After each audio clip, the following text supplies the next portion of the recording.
আমার ছেলে মেয়ে আত্মীয় স্বজন কাকেও যেন আমার লাশ শুইতে না দেয়।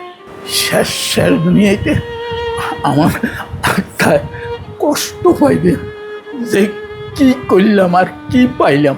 আমি মন থেকে দিল থেকে তাদেরকেও অভিশাপ দিই, আমার মতো একদিন যেন তারা এই জায়গায় আসে।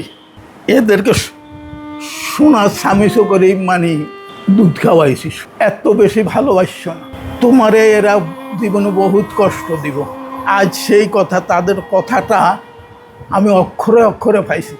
আমার ভাবিরা কইতো, যখন বস্তা বড়ি বড়ি টাকা দিছিলাম তখন মানে সব ঠিক আছে, আচ্ছা বুঝলাম ছেলেরা হইতে পারেন, এটা মানি নিলাম, কিন্তু মেয়েরা কেমনে হয়, মেয়েরা কেমনে বাপকে এত অস্বীকার করে। মানে আমার জীবনে এই প্রথম দেখলাম আপনাদের কাছে এবং আইনের কাছে আমি একটা ডায়েরি দিয়ে যাব, এই ডায়েরিটা আপনারা থানায় পৌঁছাই দিবেন, আপনাদের দায়িত্ব, বুঝছেন। এই ডায়েরিতে আমার সব কিছু লেখা আছে, তারা আমার সাথে কি করছে।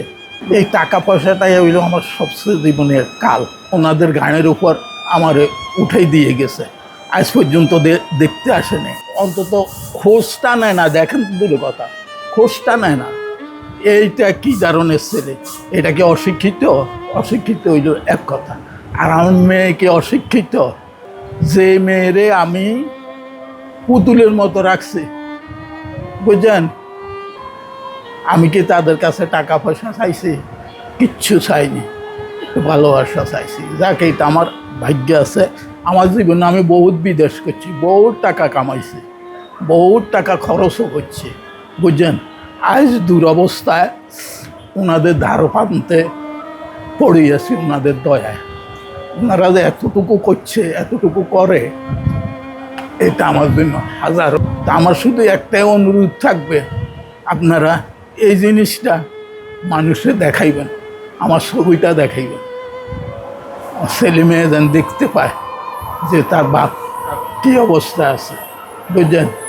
2 দেশে ছিলাম আমি 95 হইতে, সৌদি আরবে ছিলাম 2016 সাল পর্যন্ত, বুঝছেন। তারপরে যখন বস্তা বড়ি বড়ি টাকা দিছিলাম তখন মানে সব ঠিক আছে, ছেলে ঠিক আছিল, মেয়ে ঠিক আছিল, সব ঠিক আছিল। যখন মানে টাকার প্রশ্ন উঠছে, আমার একটা এফডিএস ছিল, এই যে আমার ছোট ছেলেটা যে আমেরিকান এম্বাসিতে চাকরি করে, এ ছিল নমুনি। আমি তো সাদা দিলি, আমার ছেলে আমার টাকা এই পাইবে না কে পাইবে, এরে করে দিছি। এ টাকাগুলো উঠেই নিয়ে যে গেছে, আজ পর্যন্ত সে আমার সাথে কোনো যোগাযোগ করে না, কোনো যোগাযোগ নাই, বুঝছেন। আমার মেয়ের ইয়েতে আমার টাকা ছিল, 20 লাখ টাকা ছিল, এই টাকাটা আমাকে আর দেয়নি, বুঝছেন, আজ পর্যন্ত ফেরত দেয়নি।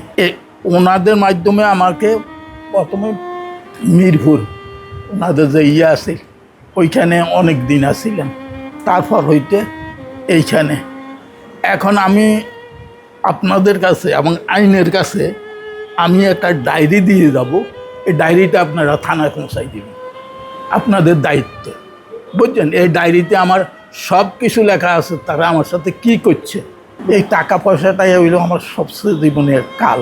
আমি মন থেকে দিল থেকে তাদেরকেও অভিশাপ দিই, আমার মতো একদিন যেন তারা এই জায়গায় আসে দাঁড়ায়, বুঝছেন। আল্লাহর কাছে এদেরকে সোনার স্বামীসো করে মানে দুধ খাওয়াইছি, সোনার স্বামীস, বুঝছেন। এত বেশি ভালোবাসছ না, তোমারে এরা জীবনে বহুত কষ্ট দিব। আজ সেই কথা, তাদের কথাটা আমি অক্ষরে অক্ষরে পাইছি। আমার ভাবিরা কইতো, খুব ভালো লাগছে, যে কদিন আল্লাহ বাঁচি থাকি এই আমি এইখানে থাকব। আমার ছেলে মেয়ে আত্মীয় স্বজন কাকেও যেন আমার লাশ শুইতে না দেয়, শোয়ার কারো কোনো অধিকার নেই, একমাত্র ইয়ানের মানুষেরই আছে আমার লাশ শোয়ার। আমার সন্তানদেরকে আমি এইটাই বলবো যে দেখো, আমার সাথে তোমরা যারা যা করছো এটার ফল তোমরা পাইবা। এইটার ফল আল্লাহ তাআলা, আমি দিল থেকে বলি রাখছি, এইটার ফল আল্লাহ তোমাকে করে দিবে, একদিন না একদিন দিবে। এটা ফল তোমরা ভোগ করতে পারবা। পরে আমারে তো ওনারা জায়গা দিছে, সাইডটা খাইবাই দিছে, থাকার জায়গা দিছে। এদেরকে আল্লাহ যেন এইটাও না দেয়। বিশেষ করে আমার মেয়েকে যেন না দেয়। শেষ দুনিয়াতে আমার আত্মায় কষ্ট পাইবে যে কি করলাম আর কি পাইলাম। বাবা বলতো, ও খোকা, যখন আমি থাকবো না